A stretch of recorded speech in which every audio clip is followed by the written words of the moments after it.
अब जरा बात करेंगे मक्का अलायंस की। मक्का अलायंस में क्या, मक्का अलायंस में बड़े बड़े इंटरेस्टिंग बात हुई। पहले शुरू करूंगा अब्बास अराची से।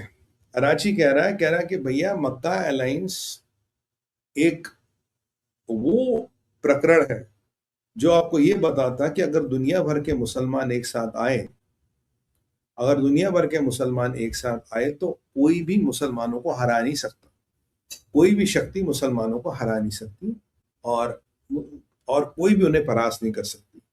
तो बस साथ आना पड़ेगा, अपने आपस के मतभेद भुलाने पड़ेंगे। काश इट वॉज सो इजी। अब बुलवाना और हम किसी को भी देख सकते हैं। तो ये अराची कह रहा। अराची क्यों ऐसा कह रहा है? देखिए, टेक्निकली जो अलायंस है सऊदी, तुर्किया और आपका Pakistan, this is against Iran. अभी हूतियों का अटैक हो, अभी हूतियों का अटैक हो, और या अभी हिजबुल्लाह का अटैक हो, या अभी शिया मलेशिया का अटैक हो, दिस इज अगेंस्ट ईरान। और ईरान से लड़ने या उसके प्रॉक्सी से लड़ने के लिए अलायंस बना। और अब ईरान ये समझ गया अलायंस बना, तो कराची इसको डिप्लोमेटिकली उमारा। कह रहा दुनिया भर के अगर मुसलमान एक साथ आए तो हम काफिरों को दिखा देंगे, मुसलमानों को कोई नहीं हरा सकता, ये है वो है, ये सब। तो ये कराची का स्टेटमेंट है। फिर आते हैं मैसूद पेजेस्किन। मैसूद पेजेस्किन ने एक और बड़ा छक्का मारा। वो कहते हैं भाई साहब ऐसा है कि शिया सुन्नी का कोई फर्क नहीं होता। पहली बार पेजिस्कियन तैयब अर्दोगन वाली बात कर, अगर शिया सुन्नी का कोई फर्क नहीं होता, हम सब एक ही हैं, हम सब मुसलमान हैं। एंड प्रॉफिट मोहम्मद की टीचिंग्स, प्रॉफिट मोहम्मद साहब की teachings bound us together, that is what is important. बाकी शिया सुन्नी का बैर कुछ नहीं है, डजंट एग्जिस्ट, और हमें सबको एक साथ आना चाहिए। और इस पूरे क्षेत्र की जो सुरक्षा है, इस पूरे क्षेत्र की जो सुरक्षा है वो हमें खुद करनी चाहिए। यानी कि Muslims will do the security of the middle east. इसमें किसी भी फॉरेन पावर या फॉरेन एंटिटी का कोई रोल ही नहीं है। तो सीधा सीधा अमेरिका के पिछवाड़े पे लात कि भैया अमेरिका यहाँ से निकलो, आपका कोई रोल नहीं है यहाँ पे, वी डोंट नीड यू है, we don't need any foreign power का इन्फ्लुएंस। वो रशिया भी होता, वो चाइना भी हो सकता है। यानी कि मिडिल ईस्ट का जो भी इकोसिस्टम है वो मुसलमान चलाएंगे, या किसी और की जरूरत नहीं है। और बहुत जल्दी आप ये जरा मेरी बात ध्यान से सुनिएगा, और मेरे मिडिल ईस्ट के भाइयों जरा समझ लो। बहुत जल्दी ये बोलेंगे मिडिल ईस्ट में साल 6 महीना मिडिल ईस्ट में मुसलमानों की जरूरत है, बाकी काफिरों की कोई जरूरत नहीं। ये मेरी बात आज गांठ बांध लेना, साल 2 साल बाद जब भी ये सच होगा, एक दिन ये स्टेटमेंट आएगा मिडिल ईस्ट में सिर्फ मुसलमानों की जरूरत है, काफिरों की कोई जरूरत नहीं। अगर आप मिडिल ईस्ट में रहते हैं, it's time for you to really start packing your bags, क्योंकि वहां आपका मुझे कोई फ्यूचर अब दिख नहीं रहा, क्योंकि जो मिडिल ईस्ट की बर्बादी होगी which will be beyond your imagination, क्योंकि अनफॉर्चुनेटली बहुत खराब इन्फ्लुएंस वहां आ चुका है। ये पेजिस्किन का स्टेटमेंट है, he is trying to make it as a Muslim alliance, और भाई ये तो मुसलमानों की अलायंस है, मुसलमान बनाएंगे। और तैयब अर्दोगन कह रहा है कि आपको हथियारों के लिए डिपेंडेंट होने की जरूरत नहीं, मैं आपको हथियार दे दूंगा, और आपको अमेरिका, चाइना, भारत किसी से भी हथियार लेने की जरूरत नहीं है, न यूरोप से हथियार लेने की जरूरत, हथियार तो मैं आपको दे दूंगा, आप मुझसे हथियार लें और बिल्कुल हम आपको हथियार सप्लाई करेंगे। तो ये रहा आपके मैसूद पेजेस्किन का स्टेटमेंट। अब आता है ख्वाजा आसिफ। ख्वाजा आसिफ जो पाकिस्तान का डिफेंस मिनिस्टर है, छोटा मोटा व्यक्ति नहीं है, वो कहता भाई इसराइल और भारत ये आतंकवादी देश है। इसराइल और भारत को अब पूरे मुसलमानों को मिलके हराना चाहिए। तो वो सीधा सीधा इसराइल और भारत पे निशाना लगा रहा है कि सारे मुसलमान भाई आओ और मिलके इसराइल और भारत को हराओ। क्योंकि मैं आपको कई साल से, मैं टीवी नेटवर्क्स भी बहुत क्लियरली बोलता हूँ कि अगर कोई भी कंट्री इस्लामिक इन्वेजन को अभी भी फाइट कर रही है, वो भारत और इसराइल है। और कहीं ना कहीं ये भारत और इसराइल इनके आंखों में हमेशा खटकते हैं, क्योंकि फाइटिंग इस्लामिक इन्वेजन। भाई 20-20, 22-22 सालों में इन्होंने कंट्रियां कन्वर्ट कर दी। यहाँ लेबनान तो आपके सामने कन्वर्ट कर दिया पिछले 40 सालों में। यहाँ 1000 साल से फेल हो रहे हैं। तो कहीं ना कहीं तकलीफ तो है ना। There only two civilization are sticking to their roots, Jews and Hindus. तो इसलिए इनको तकलीफ हो रही कि भाई ये दोनों कैसे खड़े। कह रहे यार ये दोनों आतंकवादी मुल्क है। ख्वाजा से तो यहाँ भी कहता आप बात करने का कोई मतलब नहीं, इस्लामिक नेटो बन गया है, और अब हम बाकी मुसलमान मुल्कों से आग्रह करेंगे इस इस्लामिक नेटो को ज्वाइन करें, और इसराइल और भारत को जरा मजा चखाएं। अब ये चीज आज इसराइल की मीडिया में खुल के आ गई है। Israel media has picked this Khawaja Asif का statement and they talked about it. Pakistan का डिफेंस मिनिस्टर इसराइल को आज धमकी दे रहा है कि हम तुम्हें देख लेंगे। कि मतलब जुम्मा जुम्मा 4 दिन नहीं हुए, 24 घंटे हुए अलायंस पे कागज में दस्तखत करे हुए, पर वो कह रहा हम हिंदुस्तान को भी देख लेंगे, हम इंशाल्लाह इजराइल को भी देख लेंगे। और इसका होगा कि ये भी आज मेरी बात नोट कर लेना। बट अगर आप मिडल ईस्ट में रहते हैं, मैं आपको डायरेक्ट बोलूंगा, it has come time to pack your bags. It is not going to be the same again.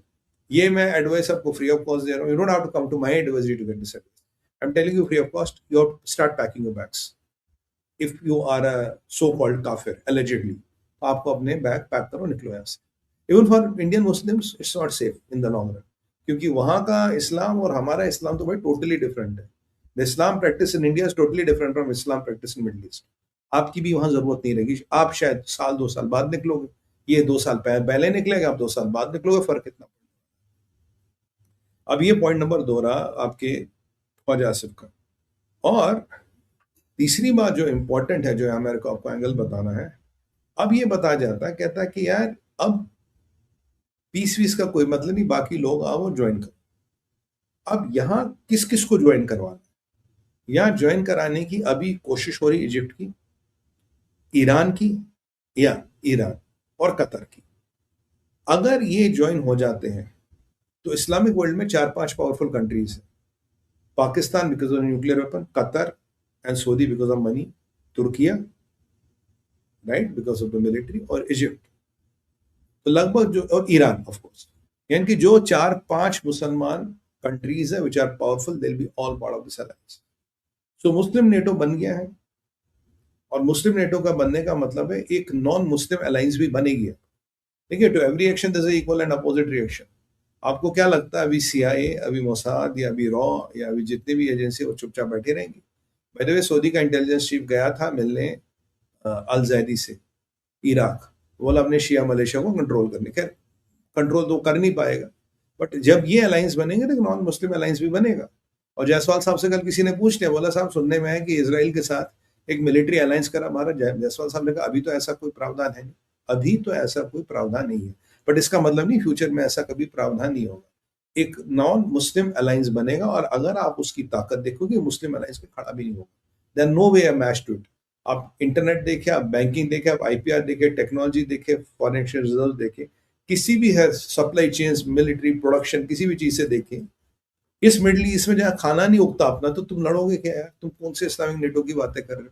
Tayyab Erdogan तो बहुत दूर है, पाकिस्तान को तो काम ही जिहाद करना है, आपस में ये मिडल ईस्ट की वाट लगवाएंगे। That is what they are going to do. और मैंने इनको क्लियरली बोला था, मैंने कहा अगर आपको अपनी कंट्रियों को बचाना है, keep Pakistanis and keep Turks out. अगर आपको कंट्रियों को बचाना, अदरवाइज इनका इन्फ्लुएंस रहा, यू आर फिनिश्ड। वो एग्जैक्टली हो रहा है। तो ये एक non military, non Muslim alliance बनेगा, और this will be many times powerful than Muslim alliance. और मैं आपको बता रहा हूँ, द क्लैश ऑफ सिविलाइजेशंस का टाइमर भी ऑन हो गया आज। ख्वाजा आसिफ, तेरे स्टेटमेंट से क्लैश ऑफ सिविलाइजेशंस का टाइमर भी ऑन हो गया। Now Bharat has to also think what we need to do. We have to also really contemplate all our options, what we have to do, because this is all shaping up. अब ये सुमित पीर का analysis नहीं है कि ऐसा future में होगा, ऐसा हो चुका है। Now we are shaping up, और मैं आपको बताऊं, मैटर ऑफ टाइम, मुझे 12 से 14 कंट्री इस अलायंस को ज्वाइन करते दिखेंगी। और अब तैयब अर्दोगन कह रहा है कि इसकी नेटो के अलायंस से कोई फर्क नहीं पड़ता। I think the first thing NATO should do is to kick that general Rutte and kick this Tayyip Erdogan out of NATO. अगर उनमें जरा से भी गैरत होगी, general Rutte has to be kicked out, जो इसका मोटी कॉल, जो इसका वो है लॉबिस्ट है, जो ट्रंप को उल्टे सीधे पट्टियां पड़ा रहा था कि मिलिट्री कंज्यूमेबल सारे तुर्किया शिफ्ट करते, और ट्रंप लकली माना नहीं, and you have to kick out this Tayyip Erdogan from the NATO, because इसकी कोई जरूरत नहीं है। पहली बात। दूसरी बात, अगर आपने अमेरिका को चीजों से निकाल दिया, वेरी गुड, करो। America is the guard rail of the middle east economy. अगर गार्ड रेल गई, 6 महीना, साल, 2 साल, एवरीथिंग विल बी गुड। और 2 से 10 साल के बीच ये रीजन अफगानिस्तान बनेगा, एक एक कंट्री अफगानिस्तान बनेगी। 2026 में प्रेडिक्शन कर रहा हूं, कल हम हो ना हो, ये वीडियो हमेशा रहेगा, 2036 में देखना। If America and American interest move out, अगर गोरे वहां से निकल गए और ये इस्लामिक बिरादरी इसको चलाने की कोशिश करेगी, ये क्षेत्र अफगानिस्तान बनेगा। एक छोटा, कोई छोटा अफगानिस्तान बनेगा, कोई बड़ा अफगानिस्तान बनेगा। एंड द तीसरी बात, अगर अमेरिका वहां से निकल गया, they can still live, survive, but अगर वहां से निकल गया, आपका जो तेल का व्यापार है, already seen the peak of it. Middle east has already seen the peak of it. इसके बाद पतन ही शुरू होगा, क्योंकि मिस्टर सलमान, आपका export to America is 0। Can your country survive on this? You can not survive on this. और ultimately China भी realize करेगा कि you might not be wanted to get into this crap, जैसे Putin ने किया। Putin ने बोला यार मेरे को इस लफड़े में नहीं पड़ना। अब एक बार आप सोचो कि पुतिन ने ईरान को हथियार क्यों नहीं दिए? तो ट्रंप से बातचीत हुई। भाई साहब, इसराइल में 2 मिलियन ज्यूज रहते हैं जो रशिया से गए। There are basically 2 million Jews in Russian Jews in Israel. अब Putin could have never given weapons to Iran. मैंने आपको बोला था पुतिन कभी भी ईरान को हथियार नहीं देगा, क्योंकि there are 2 million Jews which live in Russian Jews which live in Israel. Putin कभी हथियार नहीं देगा, भारत कभी नहीं देगा, अमेरिका तो खैर इसराइल को मतलब अगेंस्ट इसराइल कभी हथियार नहीं देगा। China again up to some extent, I hope the Chinese realise this कि what dangerous game they are playing, क्योंकि जिंजियान उनका कभी भी एक्टिवेट हो सकता है। तो यहाँ पे आपकी जो समस्याएं हैं वो और बढ़ती जा रही है, वो चीजें और एस्केलेट हो रही है। और आपको क्या लगता है कि अगर ऐसा होगा अमेरिकन विल डू नथिंग? भाइयों बहनों, आज के दिन और समय एक और प्रेडिक्शन मेरी लिख लेना। अमेरिका इस क्षेत्र में एक कंट्री का वो हाल करेगा, इस क्षेत्र की रूह कांप जाएगी। आने वाली 3-4 जनरेशन लाइन में चलेगी। और मेरे को लगता है उस कंट्री का जो हाल होने वाला है वो ईरान का होने वाला है। Iran will really get now a piece of their mind. और मैं आपको ये भी बता दूं, अगर आज अमेरिका मोसाद को वो हेड दे दे, what start doing what you are good at doing, आपको ये तिलों की तरह ही हाउस ऑफ कार्ड निकलता जाएगा। But Tayyip Erdogan has cross the red line. अब ये अमेरिका के लिए थ्रेट बन चुका है तैयब अर्दोगन। और मैं आपको एक और बात बताऊं, तैयब अर्दोगन का थ्रेट बनना उसकी सेहत के लिए अच्छा नहीं है। और उसने जो भी अपोजिशन पार्टी वालों को जेलों में डाल रखा है, ऑल कर रखा, यू विल सडनली सी 2-3-4 महीने में तुर्किया में opposition will start rising up. जो आपके इस्तांबुल का मेयर है जिसने उसको जेल वेल में डाल रखा, वो जेल से बाहर आएगा and Tayyip Erdogan will be in trouble. क्या अगस्त चल रहा है ना, सितंबर अक्टूबर नवंबर दिसंबर तो देख लो तुर्किया में political turmoil. Please write down in a piece of paper, नवंबर दिसंबर तक में तुर्किया में there be a political turmoil. जो मेयर वेयर को उसने बंद कर रखा, that will start coming out. Iran will become history now, क्योंकि यहाँ अब अमेरिका के वर्चस्व की बात आती और एक आध कंट्री की केस स्टडी बना के पूरा ये रीजन शांत हो जाना। और हाँ, इसराइल को ज्यादा ताकत मिलेगी, इसराइल को ज्यादा ताकत मिलेगी, but Israelis have to prove themselves, which they are very good, they will, I'm sure. Israel will have to prove itself. और अब ट्रंप एक चीज तो समझ गया, मिडिल ईस्ट पे पैसा लगाने का रिटर्न नहीं है। मिडिल ईस्ट पे कोई पैसा लगाने का रिटर्न नहीं है। ट्रंप की एक ही कमजोरी थी, petrodollar. I think with Venezuela he has settled that lot. और Trump is waiting for one big move कि चाइना कब उससे तेल लेने आएगा। जिस दिन चाइना उसके पास तेल लेने आ गया, he lose all interest in Middle East and all. And Pakistani और तुर्कियों ने जो मिडिल ईस्ट थोड़ा संपन्न था, इसकी ऐसी तैसी कर दी। They brought it back to the medieval ages. और ये मिडिल ईस्ट का बहुत बड़ा दुर्भाग्य होगा, वो पाकिस्तान और तुर्की के चक्कर में पड़ा। ये मोहम्मद बिन सलमान का बहुत बड़ा दुर्भाग्य है कि वो पाकिस्तान और तुर्की के चक्कर में पड़ा, बिकॉज ये दोनों कंगले हैं, they have nothing to lose. Economy क्या होती है इन्हें पता ही नहीं। इकोनॉमी के नाम पे जीरो वटा सन्नाटा है। और सऊदियों का जो भी हिसाब किताब चल रहा था, it will again start getting used. मैं आज बताऊं आपको, if somebody advises me today I'm getting a job in Middle East, should I go? I'll say no, don't go. No, don't go. क्योंकि एयरलिफ्ट पिक्चर आपने देखी है, Kuwait में लोग कम थे, we would manage that. अगर लोग ज्यादा हो, we will not be able to manage that. तभी मोदी सरकार 1.5 लाख लोगों को ले आई है। और आपको क्या लगता है अगर अमेरिका को उठा के लात मार दोगे, CIA कुछ नहीं करेगा? CIA will make this place into living hell. और सबसे बड़ी मिडिल ईस्ट की dependency, doesn't have food, has to import food. तो मतलब एक चीज था तेल का ट्रांजेक्शन आपने होने दिया, और नाउ आप देखो खेल क्या होता है।